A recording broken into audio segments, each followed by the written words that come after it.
আসসালামু আলাইকুম ওয়া রাহমাতুল্লাহি ওয়া বারাকাতুহু। আসসালাতু ওয়াসসালামু আলাইকা ইয়া রাসূলুল্লাহ। আসসালাতু ওয়াসসালামু আলাইকা ইয়া হাবিবাল্লাহ। আলহামদুলিল্লাহি রাব্বিল আলামিন। প্রিয় সম্মানিত দিনী ভাই ও বোনেরা, আমি আজকে আপনাদের সম্মুখে এমন একটি গুরুত্বপূর্ণ বিষয় নিয়ে হাজির হয়েছি, যে বিষয়টা অতীব প্রয়োজন। আমরা রব্বে কারিমের কাছে প্রার্থনা করি, দোয়া করি আমাদের নিজেদের জন্য, কিন্তু দোয়ার যে কতগুলো সিস্টেম আছে, তরিকা আছে, সেই তরিকা অনুযায়ী আমরা আল্লাহর কাছে চাইতে পারি না, বিদায় আল্লাহ পাক আমাদেরকে দেন না। দোয়ার তরিকা অনুযায়ী আমাদেরকে চাইতে হবে। আগে আগে আল্লাহর কাছে ছোটো মনে হবে, সবচাইতে ছোটো মনে করবেন যে আল্লাহ, আমি হচ্ছে তোমার একান্ত নাদান মূর্খ বান্দা।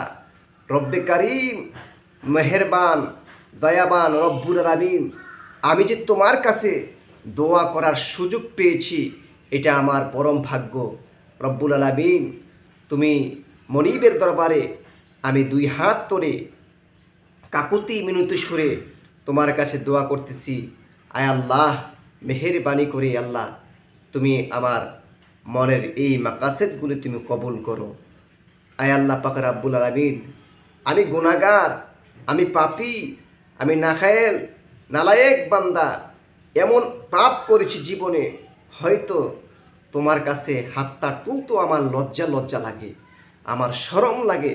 সুতরাং আয় আল্লাহ, তারপরও যেহেতু তুমি ছাড়া কোনো মাবুদ নাই, কোনো মনিব নাই, আয় আল্লাহ মেহেরবানি করে তোমার কাছে ছাড়া আমার আর যাওয়ার কোনো রাস্তা নাই।